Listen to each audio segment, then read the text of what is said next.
আসসালামু আলাইকুম। আচার বানানো জটিল মনে হয় ভেবে অনেকেই আচার বানাইতে চান না, তাদের জন্য আজকের এই রেসিপি। আজকে তৈরি করব আমের আচার। তাই এখানে 2 কেজি আম নিয়েছি। আমগুলো টক মিষ্টি, এই ধরনের আম দিয়ে আচার বানানো হয়, এগুলো একদম আচার বানানোর উপযোগী। এবার আমগুলোর আগাছা পরিষ্কার করে নিয়ে কাঁটা চামচ দিয়ে ভালোভাবে ফুটো করে নিচ্ছি। এমন আম সিলেক্ট করতে হবে যেগুলোর আটি শক্ত বা বিচি শক্ত হয়ে গেছে আর শক্ত এমন। এবার লম্বা লম্বি পিস পিস আকারে আমটা কেটে নিব। মাছ বরাবর আমটি কেটে নিব আর বিচিগুলো ফেলে দেব। যেহেতু আমের ছাল সহ আচার করব, তাই এখানে প্রথমে কাঁটা চামচ দিয়ে ফুটো ফুটো করে এক প্রকার কেটে নিব, আর এক প্রকার হচ্ছে বটি অথবা ছুরি দিয়ে দাগ কেটে কেটে পুরো আমটি কেটে নেব। এতে করে আচার বানানোর সময় যত প্রকার মশলা মেশাবো সবগুলো আমের অভ্যন্তরীণ ভালোভাবে ঢুকে যাবে।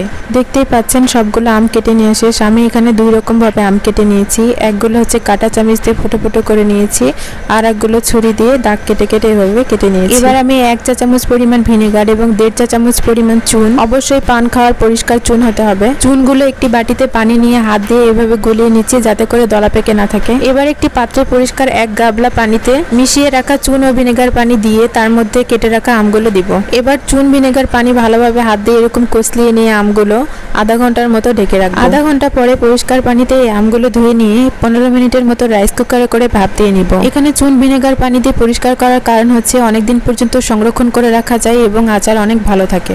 এবার আমগুলো রোদে দেওয়ার জন্য এরকম ট্রেতে সামান্য পরিমাণ সরিষার তেল দিয়ে মাখিয়ে নিচ্ছি। তেল মাখিয়ে নেওয়ার আগে অবশ্যই খেয়াল রাখতে হবে ট্রেটা পরিষ্কার আর শুষ্ক কিনা। আমগুলো 15 মিনিটের মতো সিদ্ধ বা ভাপ দেওয়ার পর পানি ঝরানোর জন্য বেশ অনেকক্ষণ ছাঁকনিতে রেখে দিয়েছিলাম এবং বাতাসে দিয়েছিলাম যাতে করে একটুও পানি না থাকে। আম রোদে দিয়ে দিচ্ছে। আজকের ওয়েদারটা অনেক সুন্দর, কি মিষ্টি বাতাস হচ্ছে আর আকাশে মিষ্টি মিষ্টি রোদ। উপরে এইরকম নেট দিয়ে দিচ্ছি কারণ বাতাস থেকে আসা ধুলোবালি অথবা কাক এসে যাতে করে ডিস্টার্ব না করতে পারে। 2 দিন এভাবে কড়া রোদে দিয়ে শুকিয়ে নিয়েছি। কাটার অংশগুলো এরকম কালো ভাব এবং ছালের অংশগুলো কালো ভাব ধারণ করলে বুঝে নিতে হবে আচার তৈরি করার জন্য পারফেক্ট। 4 চামচ কালো সরিষা, 2 চামচ জিরা, 2 চামচ মেথি, 2 চামচ মৌরি এবং কয়েকটা শুকনো মরিচ নিয়েছি। এগুলো কিছুক্ষণ হালকা আঁচে টেলে নিয়ে ব্লেন্ড করে নিব। এই মশলাগুলো আচার বানানোর শেষের দিকে লাগবে। এখন লাগছে 2 চামচ হলুদ সরষে, 1 চামচ মৌরি এবং 1 চামচ গোটা জিরা। আরও লাগছে 3টা রসুন কুচি, কয়েকটা তেজপাতা এবং কয়েকটা গোটা শুকনো মরিচ। এটা টক ঝাল মিষ্টি আমের আচার করব, তাই এখানে 1 কাপ পরিমাণ চিনি নিয়ে নিলাম। এবার চুলায় কড়াই বসিয়ে 1 কাপ পরিমাণ সরিষার তেল দিয়ে দিব। তেল ভালোভাবে গরম হয়ে এলে কেটে রাখা রসুন কুচি, তেজপাতা এবং শুকনো মরিচ দিয়ে দিব। এরপর দিয়ে দিচ্ছি সরিষা, মৌরি এবং গোটা জিরা। এবার দিব 2 চা চামচ পরিমাণ গুঁড়া মরিচ। মশলাপাতি অ্যাড করার সময় অনবরত নাড়তে হবে, না হলে মশলাপাতি পুড়ে যেয়ে অন্যরকম একটা ফ্লেভার চলে আসবে। রসুন একদম গাঢ় ব্রাউন কালার হয়ে এলে দিয়ে দিচ্ছি আমগুলো। এবার কিছুক্ষণ আমগুলো ভালোভাবে নাড়ার পর দিয়ে দিচ্ছি 1.5 চামচ পরিমাণ হলুদ গুঁড়া। এভাবে নেড়ে নেড়ে হলুদগুলো মেশানোর পর দিয়ে দিব 1 কাপ পরিমাণ চিনি। চিনি দেওয়ার পর অনবরত নাড়তে হবে মিডিয়াম আঁচে।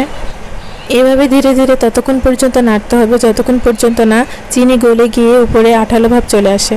দেখতেই পাচ্ছেন রান্নার এই পর্যায়ে কি সুন্দর একটা ফ্লেভার চলে এসেছে, গুড়ের মতো একদম আঠালো। আচার অলমোস্ট হয়ে গিয়েছে। এবার বাড়িতে করে রাখা সাধারণ বিট লবণ দিয়ে দিব। এবার দিয়ে দিচ্ছি ব্লেন্ড করে রাখা সেই মশলাগুলো দেওয়ার সাথে সাথে আচারের একটা সুন্দর একটা গ্রান চলে এসেছে।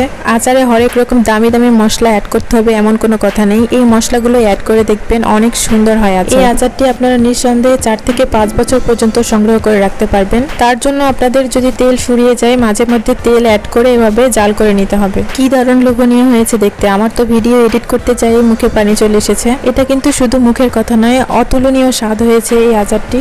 আমার পক্ষে যতটা সম্ভব সহজভাবে দেখানোর চেষ্টা করেছি। আরও এরকম সহজ সহজ বাঙালি রেসিপি পেতে আমার চ্যানেলটিতে সাবস্ক্রাইব করে রাখুন। ধন্যবাদ।